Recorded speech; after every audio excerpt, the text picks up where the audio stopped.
একই খবর জানাতে আমরা বরগুনায় যাব। সহকর্মী সুমন শিকদার সরাসরি আমাদের সঙ্গে যুক্ত আছেন। সুমন, এর আগের ঘন্টায় আপনি জানাচ্ছিলেন যে বেড়িবাঁধ ভেঙে নতুন নতুন এলাকা প্লাবিত হয়েছে, পানির উচ্চতা বাড়তে শুরু করেছে, সেই খবর আপনি জানিয়েছিলেন। এখন কি অবস্থা বরগুনায়?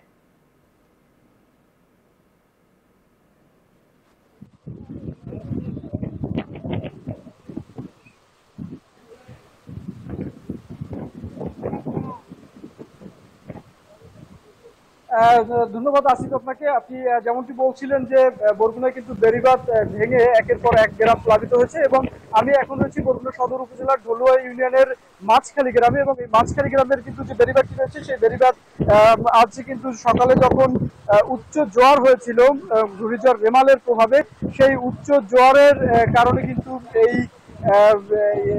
উচ্চ জোয়ারের কারণে কিন্তু এই বেড়িবাঁধটি ভেঙে গিয়েছে এবং বেড়িবাঁধ ভেঙে কিন্তু এখান থেকে গ্রামের পর গ্রাম প্লাবিত হয়েছে এবং এখনো যদি আমি একটু ক্যামেরার চোখে দেখাতে চাই, যে আপনি দেখতে পাচ্ছেন যে এই বেড়িবাঁধের পরে যে জায়গাটি রয়েছে বিস্তীর্ণ, সেই জায়গা জুড়ে কিন্তু হচ্ছে পানি রয়েছে এবং এই এখন কিন্তু সেই পানিগুলো নেমে যাচ্ছে এবং আমি এখানকার বাসিন্দাদের সাথে কথা বলেছি, তারা যেটি জানিয়েছে যে যে বেড়িবাঁধটি এখন রয়েছে সেই বেড়িবাঁধটি কিন্তু পুরোপুরি ধ্বংস হয়ে যাবে আজ রাতে। আবার যদি এভাবে উচ্চ জলোচ্ছ্বাস হয় তাহলে কিন্তু এই বেড়িবাঁধটি পুরোপুরি নদীগর্ভে বিলীন হয়ে যাবে।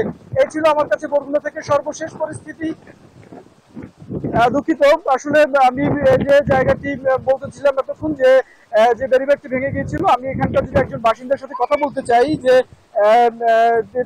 কখন আসলে এই বেড়িবাঁধটি ভেঙে গিয়েছিল। এখন সকাল 11টা থেকে ভেঙে গেছে, শুরু হয়েছে আর কি, এখন পর্যন্ত আর কি ভেঙে গেছে আর কি, এই আছে।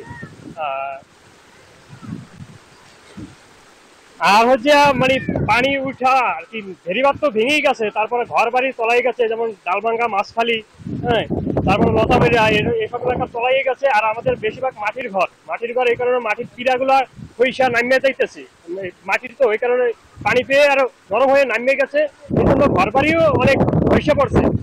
ধন্যবাদ। শুনছিলেন যে আসলে এনারা বলছে যে ঘরবাড়ি কিন্তু ভেঙে গিয়েছে এবং এর ফলে এই যে পানি ওঠার ফলে ঘরবাড়ি যে মানুষের দৈনন্দিন যে কর্মব্যস্ততা ছিল সেই কর্মব্যস্ততার যে একটি ব্যাহত হয়েছে এবং আমরা এখানকার স্থানীয় বাসিন্দাদের সাথে কথা বলেছি। তারা আমরা জানতে চেয়েছি যে এই যে নদী তীরবর্তী এলাকাটি, এখানকার মানুষজন এখন পর্যন্ত আশ্রয় কেন্দ্রে আশ্রয় নিয়েছে কিনা, কিন্তু তারা আমাদেরকে যেটা জানিয়েছে যে আসলে ঘূর্ণিঝড়টি এখন পর্যন্ত পুরোপুরি আঘাত না হানায় কিন্তু তারা এখন পর্যন্ত আশ্রয় কেন্দ্রে যায়নি এবং তারা আজ রাতে হয়তো বা আশ্রয় কেন্দ্রের দিকে যাবে।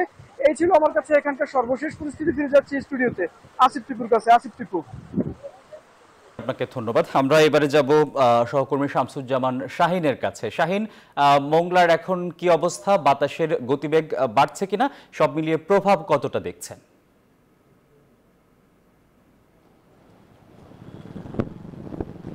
ধন্যবাদ টিপু। মোংলা এবং এই উপকূলের যে 6টি উপজেলা আছে, সাতক্ষীরা, খুলনা এবং বাগেরহাট, সেখানে কিন্তু এখন প্রবল গতিতে বাতাস বইছে। আমি যদি একটু দেখাই, আমি আছি এখন কাজীবাসা নদীর মোহনায়, যে নদীর সাথে মোহনায় মিশেছে পশুর নদী এবং সেই শিবসার একটা শাখাও এখান থেকে এসে মিশেছে। সেখানে কিন্তু উত্তাল ঢেউ, জোয়ার শুরু হয়েছে অনেক আগেই এবং ভাটা লেগে গেছে, কিন্তু পানির উচ্চতা এখন পর্যন্ত কমেনি। আরেকটি বিষয় বলে রাখি যে আপনি জানেন যে কয়রা এবং শ্যামনগর, শরণখোলা, মোড়লগঞ্জ এই অঞ্চলের অবদা যে বেড়িবাঁধগুলো আছে, 51 কিলোমিটার ঝুঁকিপূর্ণ যে বেড়িবাঁধগুলো আছে, সেই বেড়িবাঁধের পাশের যে বসতিগুলো আছে সেই মানুষগুলো কিন্তু আতঙ্কের মধ্যে পড়েছে। সব মিলে বলা যায় যে প্রশাসন দফায় দফায় এখানে মাইকিং করছে, কিন্তু সাধারণ মানুষ এখনো সাইক্লোন শেল্টার গুলোতে উল্লেখযোগ্য হারে কিন্তু এখন পর্যন্ত যায়নি। এই ছিল আমার কাছে সর্বশেষ। ফিরছি স্টুডিওতে টিপুর কাছে। টিপু। শাহিন, আপনাকে ধন্যবাদ।